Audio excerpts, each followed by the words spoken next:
Om Swastiastu pemirsa Bali TV, kembali Bali Postok menjumpai Anda bersama saya Nyoman Winata dan kita tepat di hari ini merayakan Hari Raya Galungan, hari suci sebenarnya, hari suci Galungan dan kita akan mengupas Galungan dalam konteks kekinian kaitkan dengan situasi terkini. Mungkin bagaimana kemudian Galungan dijadikan sebuah perayaan euforia, tapi bagaimana kemudian krisis juga menghadang kita secara ekonomi. Kita akan mewawancarai Bapak Dr. I Gusti Ketut Widana. Beliau adalah akademisi dan banyak tulisan-tulisan beliau yang berkaitan dengan ritual keagamaan, nilai filosofi dan lain sebagainya. Kita sapa dulu narasumber kita. Om Swastiastu, Haji. Om Swastiastu. Benar kata sana.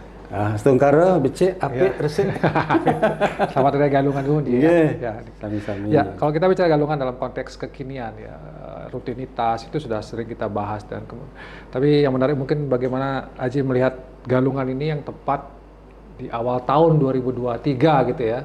Ketika Presiden Jokowi mengatakan tahun yang gelap gitu ya secara ekonomi. Nah, gimana Haji melihatnya? Apakah ini terpengaruh juga pada perayaan Galungan? Nggih, suksemo.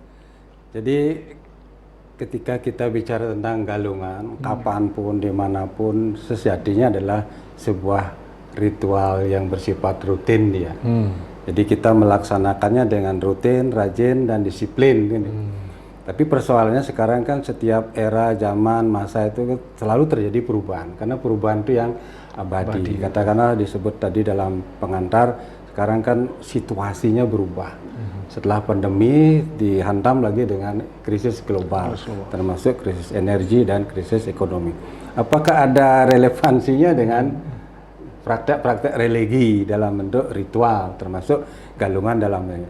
Satu hal yang perlu dipahami bahwa Galungan bagi umat Hindu, khususnya di Bali, ada semacam istilah yang kita sudah patenkan kayaknya itu. Yang ada Galungan buung gitu. Jadi apapun, bagaimanapun kondisinya, kondisi bangsa, masyarakat, umat, Galungan pasti jalan terus. The must go on gitu. The must go on gitu. Artinya Galungan secara teologi itu membuat umat Hindu itu tanda petik tunduk. Ya.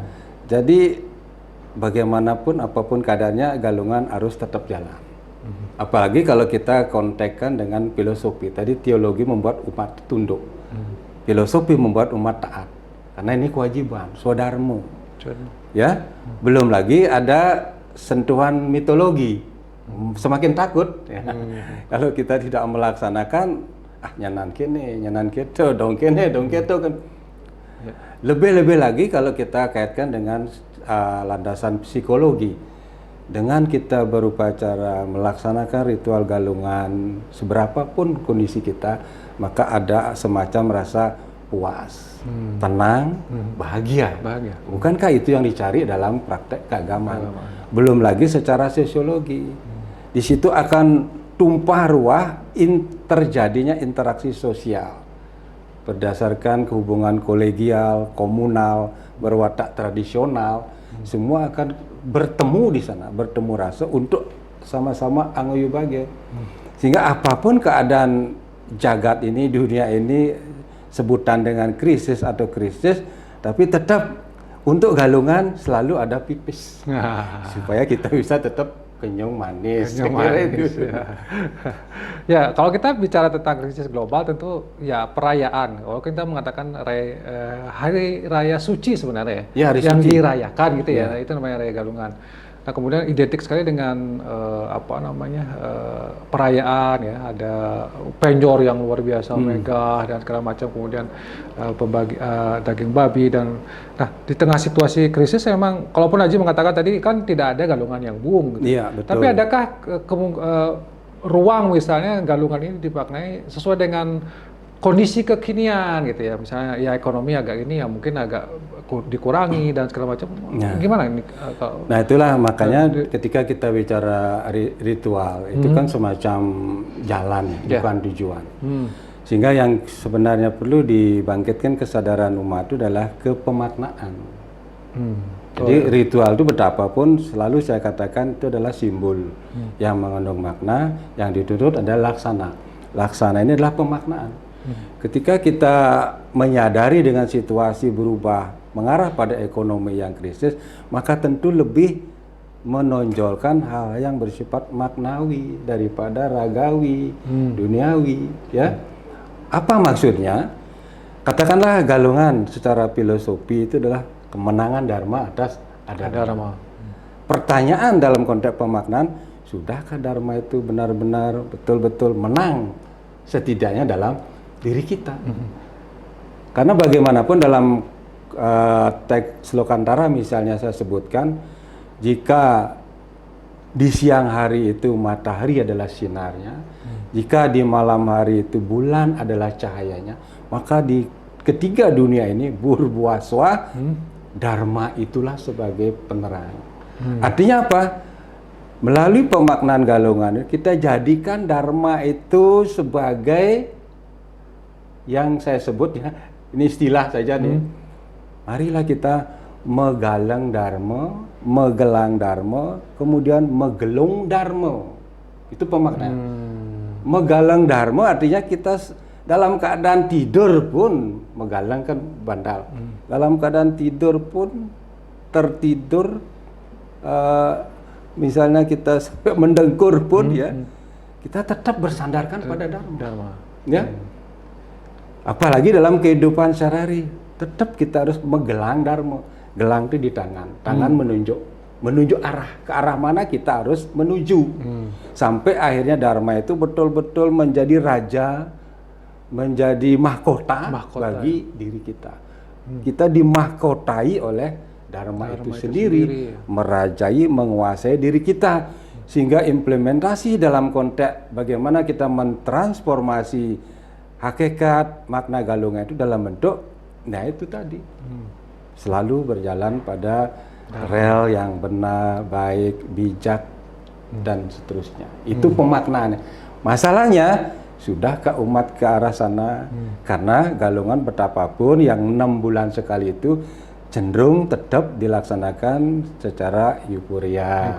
Ya, senang-senang. Ya, sebagai wujud fun ritual bersenang-senang, dan ini yang dikhawatirkan akan menghilangkan pemaknaannya di balik penonjolan ritual material itu. Saya kira itu. Jadi memang dalam persoalan pemaknaan ini walaupun cukup sering ya disampaikan, kita harus melihat maknanya. Tapi pada prakteknya ini belum bisa terlaksana ya. Sampai hari ini kita lihat, atau dari dulu cukup jarang yang umat yang memaknai galungan. Hanya euforianya saja yang di mana? Kalau saya selalu mengatakan di mana ininya? Apakah ini karena memang kita punya tradisi secara sosiologi itu memang jarang sekali mengupas tentang maknanya, lebih pada kegiatan bersenang-senang ya? Karena kan kalau kita galungan mungkin penyor yang bagus, bahkan kadang-kadang penyor sudah dibuat hari Minggu gitu ya, bukan sudah melempas dari makna dari seharusnya. Semakin bergeser sepertinya, semakin jauh dari pemaknaan saya lihat. Kita tidak bisa juga menyalahkan, karena kalau kita lihat, kalau kita gunakan rujukan tri kerangka agama Hindu, kan ada tattwa, susila, acara ya? Di acara itu ada upacara, upakara, uparangga, tetapi pemaknaan dalam konteks Upanishad itu yang sering diabaikan. Persoalannya apa? Kalau saya analogikan tattwa itu sebagai pohon, acara dengan upacara upakara itu sebagai bunga, makanya upacara itu selalu berbunga-bunga, bunga gitu. Pertanyaan, sudahkah pohon yang berbunga itu berbuah di susila?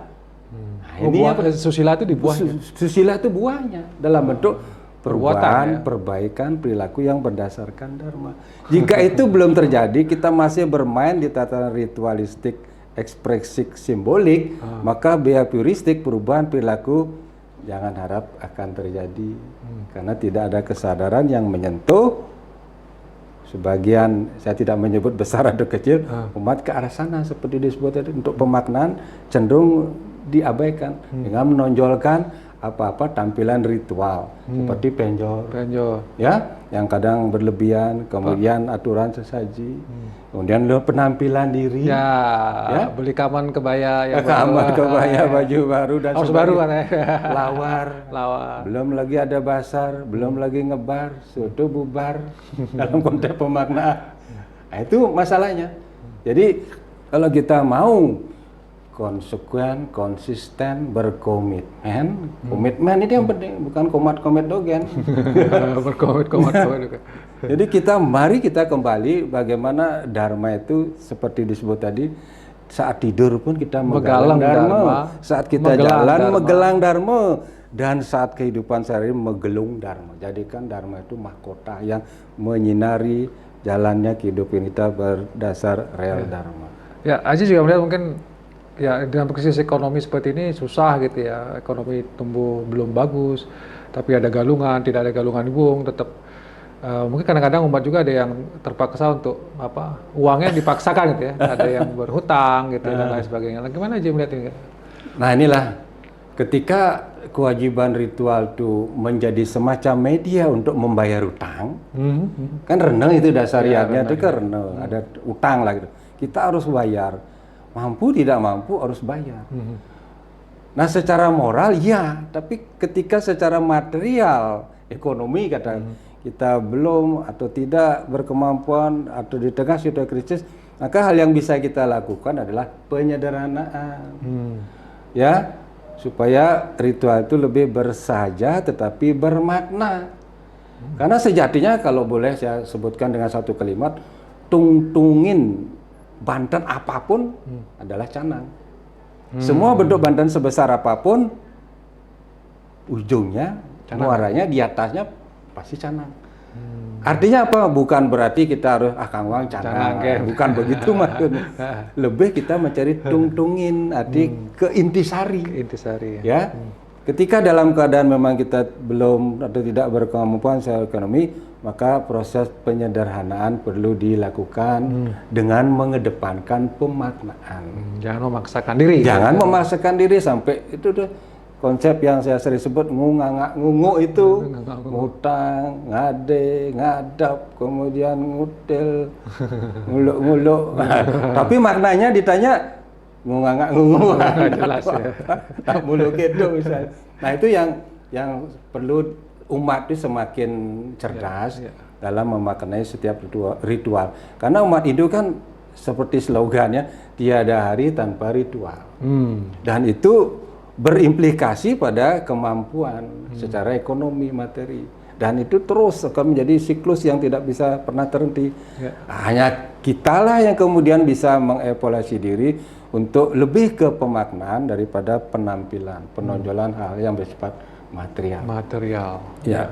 Oke, di ujung akhir di Bali Postok di Sigalungan ini mungkin Aji punya mempertegas kembali soal bagaimana kita memaknai, karena kita sepakat ya galungan harus dimaknai dulu lebih dalam. Nah ini yang memang ya kita nggak pernah bosan-bosan menyampaikan ini kepada umat bahwa bagaimana galungan ini lebih menekankan pada maknanya.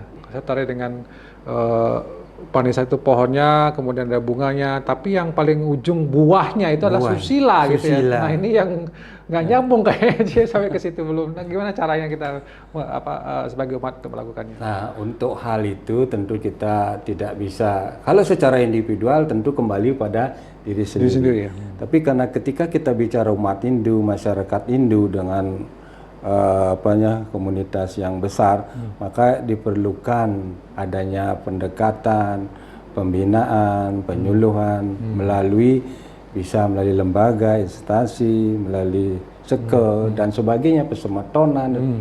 Disitulah mulai dihidupkan. Jadi kalau selama ini kita bergiat di acara, ada upacara, ada upakara, Upanishadnya ini yang sering dilupakan ini yang perlu ditampilkan lewat pendekatan. Kita punya 6 pola pembinaan antara lain Dharma Wacana, Dharma Tula, lain Dharma Gita, Dharma Santi dan sebagainya. Ini yang kurang. Dan itu pun melalui model pendekatan yang bersifat persuasif, edukatif. Tidak bisa sekedar melalui promotif itu, melalui media apa namanya yang gebiar-gebiar Dharma Wacana dalam bentuk model seremonial itu. Jadi betul-betul secara intent dilakukan proses itu, internalisasi. Betul.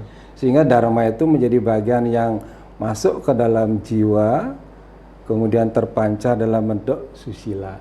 Itulah hasil dari galungan dari sisi susila, di mana Dharma itu betul-betul sudah menjadi mahkota raja berkuasa pada diri kita. Saya kira.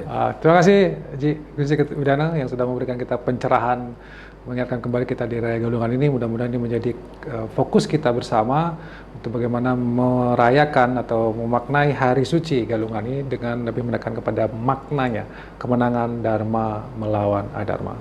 Demikian Bali Post Talk kali ini, saya ucapkan terima kasih atas perhatiannya. Saya tutup dengan Pramu Santi. Om Santi. Santi. Terima kasih, sampai jumpa.